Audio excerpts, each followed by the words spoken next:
What's up, YouTube? Reno here. Just wanted to come on here and do a review of Pacific Rim. Also, I got a new tobacco I wanted to kind of review. It's called And So To Bed. It's by the company that makes Stonehaven and Penzance. I have some Penzance, so I've tried that, but I still haven't been able to get a hold of Stonehaven. But I saw this one at my, I won't say local tobacco shop, but at a tobacco shop I went to. And I thought, I'll give it a try. People seem to like Esoterica tobacco, so this is my first time trying it.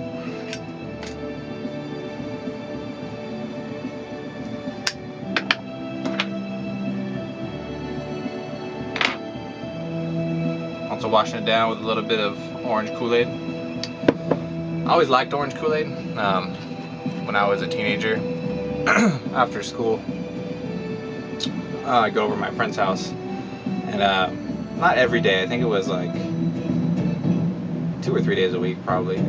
We'd go there, we'd cook a bunch of top ramen and make Kool-Aid, like a big pitcher of Kool-Aid, and we'd always watch the newest episode of Dragon Ball Z. I was a big Dragon Ball Z fan. I still am. I really like that show. So, drinking Kool-Aid kind of brings me back. So anyway, Pacific Rim. Went and saw that yesterday at IMAX, and I was really impressed. I mean, when I first saw the preview, like, I was like blown away. It just looked like really good. And I mean, I've always liked big monster movies, like Godzilla, and the newer ones like Cloverfield. I just always thought those were really cool. And this one just, the trailer blew me away, so I was like, man, I gotta see that. And so as soon as it came out, I bought tickets, went to IMAX with some friends, and it lived up to my expectations, if not surpassed them.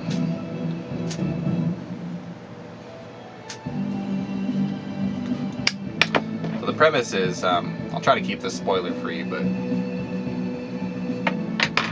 just the gist. Basically, some sort of interdimensional portal opens up deep in the Pacific Ocean, and these huge creatures start coming through, basically one at a time. The frequency of how often they come starts to get quicker and quicker as time progresses. But I guess the first one came, attacked San Francisco. They ended up taking it down, but it destroyed like 6 cities before they could finally kill it, the military. And then 6 months later it happened again, and then I think 5 or 4 months later after that it kept happening, so the world governments kind of got together and decided that they needed a more efficient way to take these things down because they kept coming. So they started making these big machines called Jaegers, basically the size of these creatures, and made out of metal, huge robot. In the vein of, like, if you're familiar with anime, like Gundam Wing or Escaflowne, stuff like that.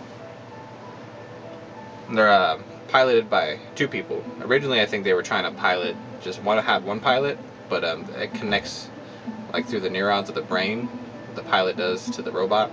I guess when it connected the first time with one pilot, it was just too much for the pilot to handle, and it kind of overloaded his brain. And then so they figured out that if they had 2 pilots, that they could kind of share the neural connection and control. Like, one pilot controls, the right hemisphere, the other one controls the left hemisphere.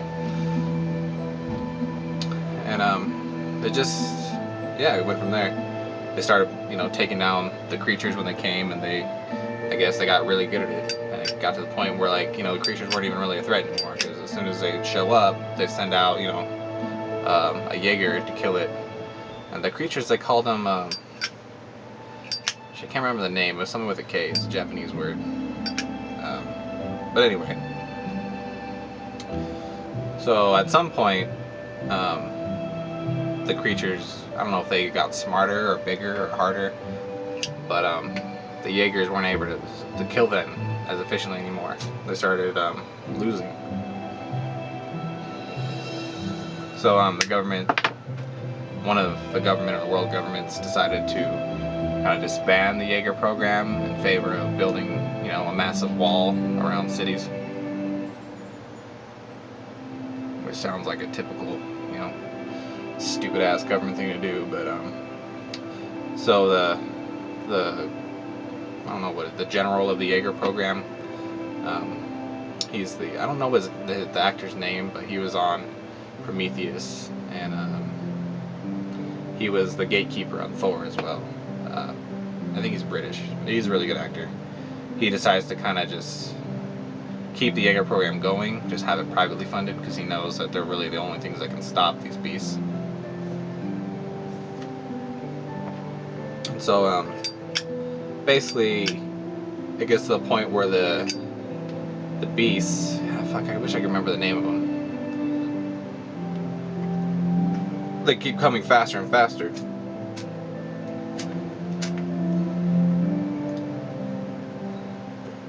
And then after that, they start coming 2 at a time and 3 at a time, and they just don't have, they're coming faster than they can actually build the robots. So it gets to the point where they're like, okay, we gotta destroy this portal. And I guess they had tried it in the past, but it didn't work. So they come up with a new plan to kind of enter the portal and destroy it from the inside out. And it goes from there. I won't tell you anything else, just in case I don't want to ruin anything for you. But really, I loved it.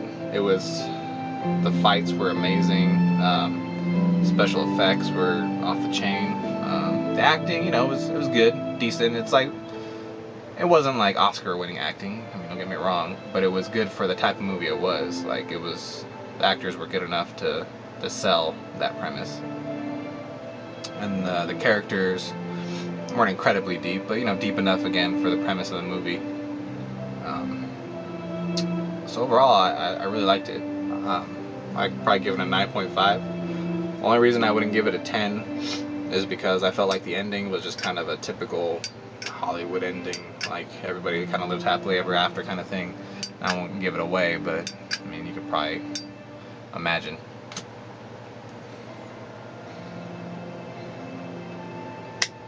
I felt like they could probably have ended it better. Maybe left it open for a sequel more. They could still make a sequel if they wanted to, but just left it more open-ended.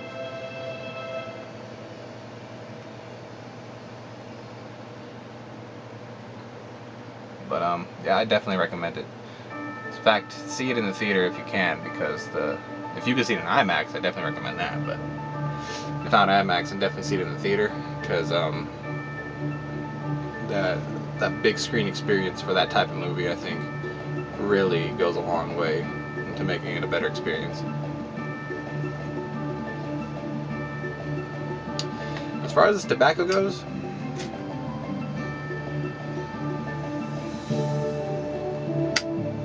it's not bad. It reminds me of a more subtle version of Penzance. So maybe if you tried Penzance and you thought it was too strong, maybe give this one a try. You might like it better. It's probably smoke it a couple more times and maybe tell you what I think on the next video. It's not bad though. That's gonna be all for today. Hope you guys had a good weekend, and we'll see you again soon.